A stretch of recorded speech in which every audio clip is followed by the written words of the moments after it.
My ex-wife cheated on me with my golden child brother and gave birth to his baby. Now, my family, which always hated me, begs for money after I get promoted. I've been sitting on this story for years, trying to make sense of everything that happened. This might be long, but I need to get it all out. I've changed some minor details for anonymity, but the core of this nightmare is unfortunately very real: the childhood years living in my brother's shadow. I, 38M, grew up in a working-class family in a small industrial town where everybody knew each other.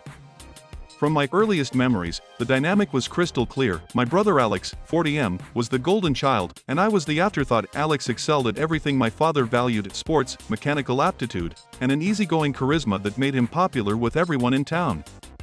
He was the football team captain, the kid who could fix any engine, the natural heir to my father's construction business. He looked like my dad too, both of them tall, broad-shouldered, with the kind of rugged good looks that came straight from a Marlboro advertisement. I was built differently, shorter, leaner, with my mother's features but none of the favoritism that might have come with that resemblance. While Alex was outside tackling life head-on, I was the kid with his nose in books, taking apart computers, asking questions about how businesses worked. These interests were treated like alien concepts in our household. "What the hell are you gonna do with that computer crap?" my father would ask, genuinely baffled that anyone would choose books over building something with their hands. The contrast in our treatment was painfully obvious in everyday life. When Alex needed new football equipment, money materialized instantly. When I needed a scientific calculator for advanced math, I was told to get a job. Alex's football trophies were prominently displayed in the living room. My academic achievement certificates were stuffed in a drawer somewhere if they weren't accidentally thrown out. Point 1 memory stands out. When I was 15, I qualified for a prestigious statewide science competition. It required traveling 3 hours to the state capitol on a Saturday. My parents flat out refused to drive me or help with transportation. My dad had to supervise a job site and my mom couldn't drive that far alone. 2 weeks later, they happily drove 5 hours to watch Alex play an away football game, making a weekend trip of it while I stayed with a neighbor. When I earned a partial scholarship to State University, my parents weren't just unsupportive, they were actively discouraging. "College is for people who can't work with their hands," my father said. "You're gonna end up in debt just to get some paper that says you're smart? We already know you think you're smart." My mother was less hostile but equally dismissive. "Honey, is this really necessary? There are good jobs at the plant that don't need all that schooling." Despite their attitudes, I was determined. I worked 30+ hours weekly at a local electronics store while taking a full course load. I lived off ramen and shared a tiny apartment with 3 other students. During holidays, while Alex was welcomed home like a returning hero, my visits were marked by uncomfortable silences and thinly veiled disapproval of my life choices. Early career in meeting Rachel, I graduated with a dual degree in business and computer science, with honors, an achievement that earned a shrug from my family. Alex, meanwhile, was celebrated for taking over management of a small division of my father's construction company. After graduation, I landed an entry-level position at FinTech Solutions, a growing financial technology company about 2 hours from my hometown. The pay wasn't great, but the potential was enormous. I rented a modest 1-bedroom apartment and worked insane hours, determined to prove myself. At a company networking event, I met Rachel, then 25F.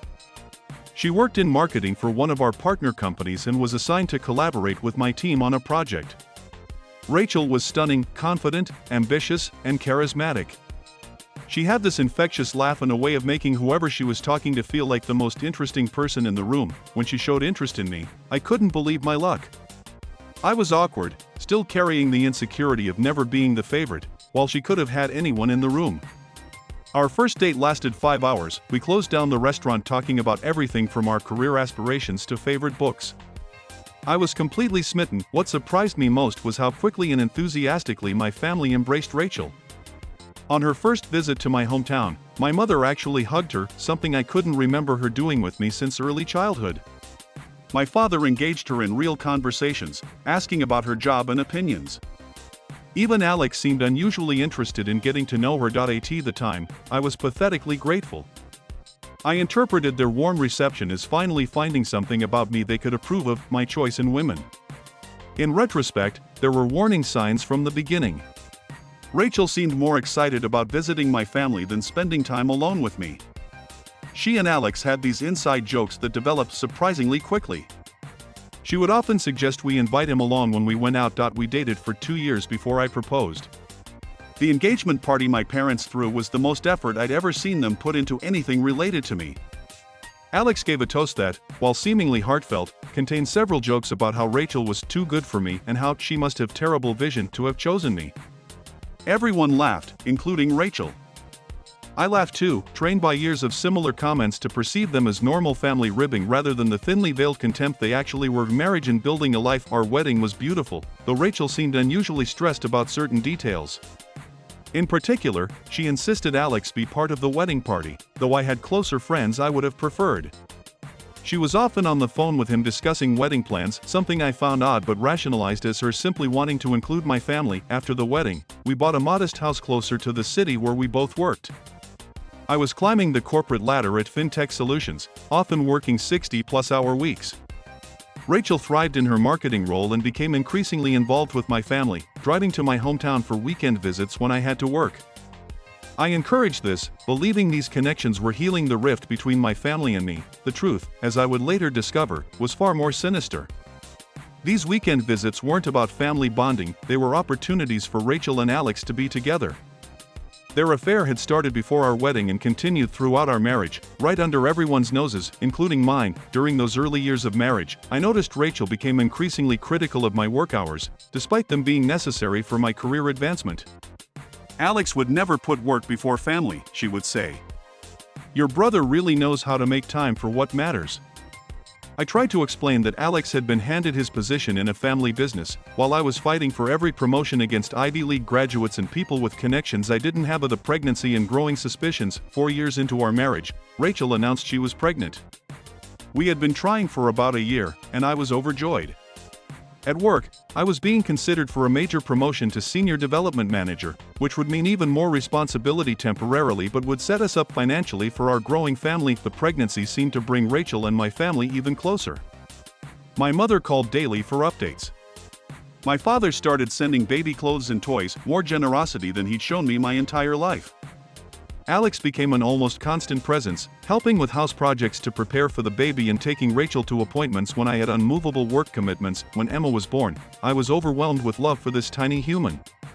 But as she was passed around the hospital room to family members, I noticed my mother exchange a strange look with Alex as he held her. She has the Wilson eyes, my mother said, referring to a distinctive family trait that had passed through my father's line, a trait I hadn't inherited but Alex had. As the weeks passed, I pushed away the nagging feeling that something wasn't right. Emma had Alex's eyes, his smile, even the dimple in her left cheek that was characteristic of my father's side but had skipped me completely.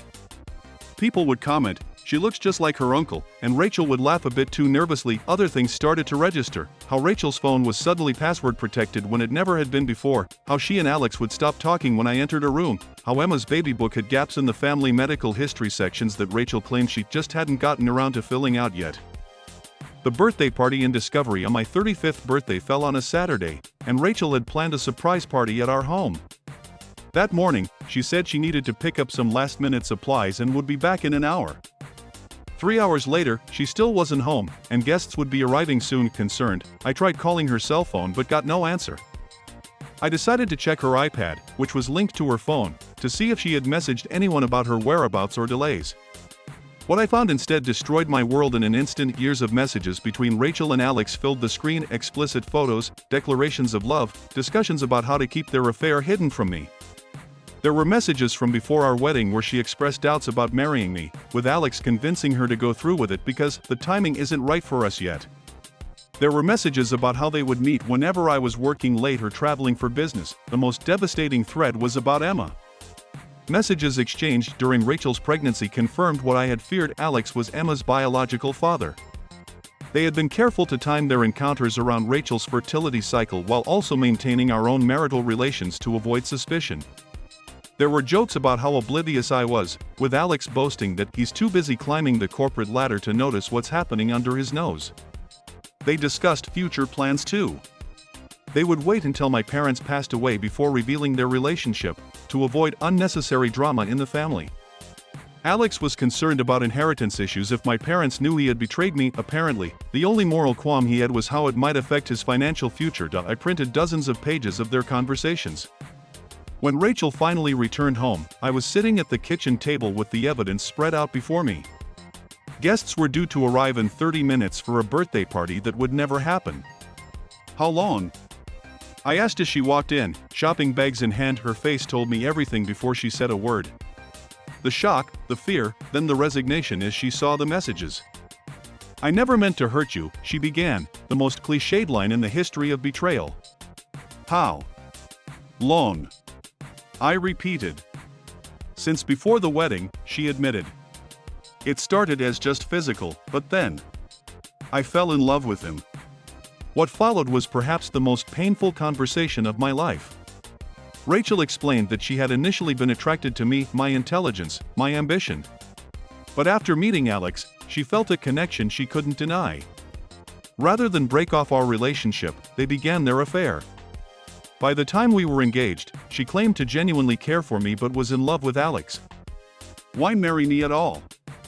I asked, my voice hollow. Her answer was brutally honest: "Alex wasn't ready to settle down. Your family adores me. You're going to be successful." It seemed like the sensible choice at the time. "And Emma? You let me believe she was mine while knowing she wasn't?" "We didn't plan that," she claimed. "It just happened. And then it seemed easier to let everyone believe she was yours." I asked her to leave that night. She took Emma and went to my parents' house, a choice that should have surprised me but somehow didn't. The confrontation and family reaction of the next day, I drove to my parents' home, still in shock but determined to confront everyone involved. Alex was already there when I arrived, the family circling the wagons around Rachel and Emma. When I laid out what I had discovered, the reactions were telling. My brother showed no remorse. Instead, he had the audacity to appear almost relieved that everything was in the open. "Look, it's not like we planned this," he said, echoing Rachel's words. "These things happen. Rachel and I have a connection that just couldn't be denied." "These things happen?" I repeated incredulously. "You slept with my wife for years, fathered a child I thought was mine, and these things happen is your response?" Alex shrugged. "You were always working. She was lonely. What did you expect?" My father, rather than being outraged on my behalf, seemed more concerned about the family's reputation in town. "We need to handle this quietly," he said. "People don't need to know all the messy details." My mother's reaction was perhaps the most painful. She sat beside Rachel on the couch, arm around her shoulders protectively. "Emma needs stability," she said. "Maybe once you've calmed down, you can see that keeping the family together is what's best for everyone." Keeping the family together? I was incredulous. "She cheated on me with my brother. They've been lying to me for years." "These situations are complicated," my father interjected. "Nobody's perfect. If you spent more time at home instead of chasing promotions, maybe things would have been different." The message was clear. In their eyes, I was somehow responsible for my wife's affair with my brother. The golden child could do no wrong, and the family scapegoat was to blame even for his own betrayal. I left that day and never went back. The divorce and legal battles. The divorce was excruciating. Rachel initially had the audacity to request alimony, claiming she had sacrificed career advancement to support mine, conveniently ignoring that she had spent much of our marriage conducting an affair rather than building her career. The custody battle over Emma was particularly painful. Despite knowing she wasn't biologically mine, I had loved her as my daughter for nearly 2 years. I had been there for midnight feedings, first steps, first words. But biology and the law were not on my side, especially with both Rachel and Alex seeking full parental rights. During the proceedings, my entire family testified on Rachel and Alex's behalf. My parents claimed I was emotionally unavailable and obsessed with work.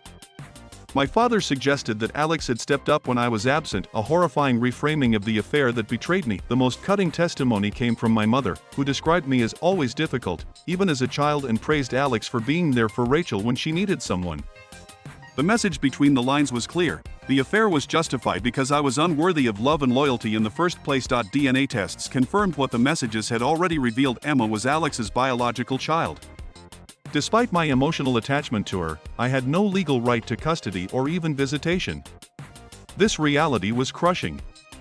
Whatever Rachel and Alex had done, Emma was innocent, and I had loved her completely. The divorce was finalized after 8 grueling months. I lost not only my wife and the child I had thought was mine but any illusion that my family would ever take my side or see me as worthy of loyalty and respect. Rebuilding my life after the divorce, I sold our house and moved to a different city. I couldn't bear to stay in a place where I might run into Rachel and Alex together, or worse, see Emma growing up calling my brother daddy. I transferred to a different branch of my company and rented a sterile apartment that never quite felt like home. Those first months were dark. I drank too much, slept too little, and nearly derailed the career I had worked so hard to build. I was consumed by questions with no answers. How had I not seen the signs? Was there something fundamentally unlovable about me? What would I tell Emma if I ever saw her again? A concerned colleague eventually convinced me to try therapy. My therapist helped me understand that I had spent my entire life in a dysfunctional family system where I was the designated scapegoat, the one who could never do right no matter how hard I tried. This role had made me particularly vulnerable to Rachel's manipulation, as I was so grateful for any affection that I missed red flags others might have caught. Slowly, I began to rebuild. I focused on my work, not as an escape this time but as a source of genuine fulfillment. I made real friends, people who valued me for who I was, not what I could do for them or how I compared to someone else. I developed hobbies I had always been interested in but never had time for: photography, hiking, learning to cook properly. Dating was harder. The betrayal had left deep scars, and I struggled to trust. I had a few brief relationships but always pulled back when things started getting serious. My therapist called it self-protective withdrawal, a completely understandable response to trauma but one that was preventing me from fully healing.